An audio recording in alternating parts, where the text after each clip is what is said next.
আমার সাথে শারীরিক সম্পর্ক যেটা বলা হচ্ছে এটা কোনো পুরুষেরই নেই, এমনকি ইসার নিজেরও নেই। আজকে যখন আমি আদালতে আসছি, আমি একটা ওথ নেই আদালতে যিনি বিজ্ঞ বিচারক ছিলেন তার সামনে, এবং আমি আমার সাথে করে দুটো আল কুরআন নিয়ে আসি। একটি হচ্ছে সৌদি বাদশার রাষ্ট্রীয় উপহার, যেটা হচ্ছে আমাদের সৌদি যে এম্বাসি আছে বাংলাদেশে, সেখানে যখন কাউকে অনেক সম্মানপূর্বক আমন্ত্রণ করা হয় তাকে এটা উপহার হিসেবে দেওয়া হয়, সেটাও আমি সাথে এনেছি। এবং একটা অনুবাদ বাংলা যেটা আমাকে হচ্ছে ইসা নিজে কালেক্ট করে দিয়েছিল, সেটাও সাথে করে নিয়ে এসেছি। এবং আদালতে সেই কোরআন, যেই আল কোরআন আমাকে সাবেক রাষ্ট্রদূত ইসা নিজে দিয়েছিলেন, সেটাই আমি আজকে হাতে করে সেটার উপরই শপথ নিয়েছি যে আমার সাথে আমাকে নিয়ে যে নোংরা মন্তব্যগুলো করা হয় সেগুলো কতটা ভিত্তিহীন, কারণ আমার সাথে ওই ধরনের সম্পর্ক কোনো পুরুষেরই নেই, এমনকি ইসার নিজেরও নেই। আমি বিশ্বাস করি যে আপনারা যদি মুসলিম হন এবং সত্যিকার অর্থে যদি ইসলামকে বিশ্বাস করেন, আমি এতটুকু কনফিডেন্সের সাথে বলবো যে আমার সাথে শারীরিক সম্পর্ক যেটা বলা হচ্ছে এটা কোনো পুরুষেরই নেই।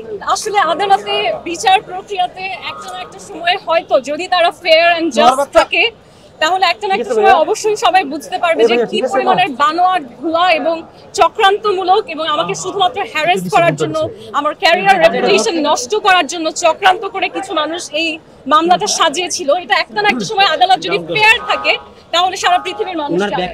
এবং আপনারা জানেন যে হাস্যকর বিষয়, যাকে নিয়ে এত কথা বলা হচ্ছে, the ex ambassador Isa, even he is not in the court.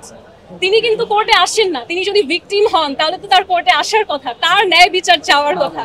এটা আমি নিজেও কিছু রিসার্চ করে দেখেছি, আপনারা সাংবাদিক আপনারাও দেখবেন যে সারা পৃথিবীতে আজ পর্যন্ত যত আইনি লড়াই হয়েছে, এমন কোনোদিন হয়নি যে অভিযুক্ত আসামি সে ন্যায় বিচার চাচ্ছে।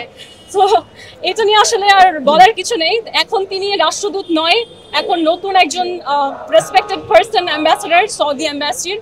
আমি রিকোয়েস্ট করব সরকারকে, I will request the Badsha of Saudi as well, যে sir, you guys are building Neom City which empowers women. I believe that the system in Saudi Arabia, they are trying to be more progressive, they are trying to respect women, and I respect that. And I request the kings of Saudi Arabia, the crown prince, please sir, make this chaos stop, because it's not helping me or anybody. In fact, it's harming the reputation of me, of Bangladesh and of Saudi Arabia.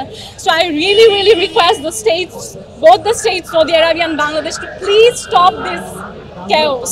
Amake free koren, let me be free, let me go back to my life. I'm tired of this, and this is why I brought the Quran and I took an oath on it that each and every allegation, specifically the allegation of me being with men, is 100% false.